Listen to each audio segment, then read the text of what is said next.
नमस्कार मंडळी. तर असा पालक पुलाव कधी खाल्लाय का तुम्ही? नाही खाल्ला असेल तर नक्की बनवून बघा, तुम्हाला नक्की आवडेल. तर सगळ्यात पहिलं इथं अर्धा गड्डी ना मी पालक घेतला नीट करून. त्यानंतर कढईमध्ये पाणी घातलं आणि स्वच्छ असा पालक धुवून घेतला. आता धुवलेला पालक भांड्यामध्ये काढून घेतलं, म्हणजे पाणी नितळलं त्याच्यासाठी. त्यानंतर दुसऱ्या साईडला बघा, एक वाटी मी ना इथं कोलम तांदूळ घेतलेला आहे.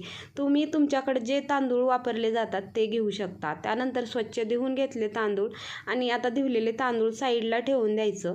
त्यानंतर इथं ना बारीक चिरलेले टमाटर, लांबका कापलेला कांदा, बारीक चिरलेली मिरची, बारीक चिरलेलं लसूण आणि थोडीसा कढीपत्ता घेतलेला आहे. आता सगळ्यात पहिलं गॅसवर ना कुकर ठेवला आहे. त्याच्यामध्ये 2 चमचे तेल घातलं. तेल गरम झाल्यानंतर अर्धा चमचा जिरे, अर्धा चमचा मोहरी घातली, बारीक चिरलेला लसूण घातला आणि सोबतच 5-6 पानं कढीपत्त्याचे घातले.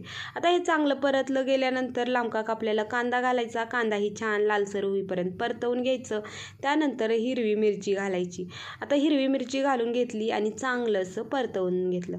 आता हे परतल्यानंतर याच्यामध्ये बारीक चिरलेलं टमाटर घातलं, अर्धा चमचा हळदी पावडर घातलं, 1 चमचा धने पावडर घातलं आणि ना थोडंसं ना मी इथं घरकुलचा गरम मसाला घातलेला आहे. आता चांगलं असं परतवून घ्यायचं. आता हे परतल्या गेल्यानंतर बघा, धुवलेले तांदूळ घालायचे आहेत.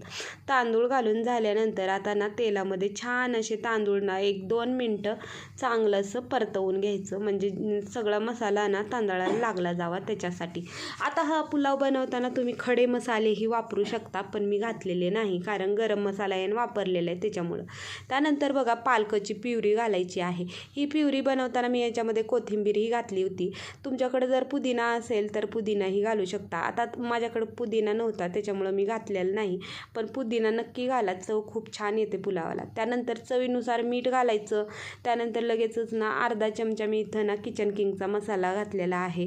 चांगलं असं ना आता मिक्स करून घ्यायचं. आता हे मिक्स करून झालेलं आहे, तुम्ही बघू शकता छान असा पालक मिक्स झालेला आहे तांदळामध्ये. त्यानंतर भाताला ना शिजायला जेवढं पाणी लागतं तेवढं पाणी घालून घ्यायचं. चांगलं असं मिक्स करायचं आणि कुकर लावून ना 2 शिट्ट्या करून घ्यायच्यात. त्यानंतर बघा, कुकरचं झाकण लावून घेतलं आणि 2 शिट्ट्या करून घेतल्या. तांदूळ धुवून भिजवायला ठेवले होते त्याच्यामुळं ना 2 शिट्ट्यामध्ये छान असा पुलाव शिजला गेलेला आहे. तुम्ही बघू शकता, झाकण उघडून दाखवते तुम्हाला मी. तर मस्त असा पुलाव तयार झालेला आहे. अगदी कमी साहित्यामध्ये आणि अगदी एक 10 मिनटामध्ये हा पुलाव तयार होतो आणि मस्त असा तयार पण झालेला आहे.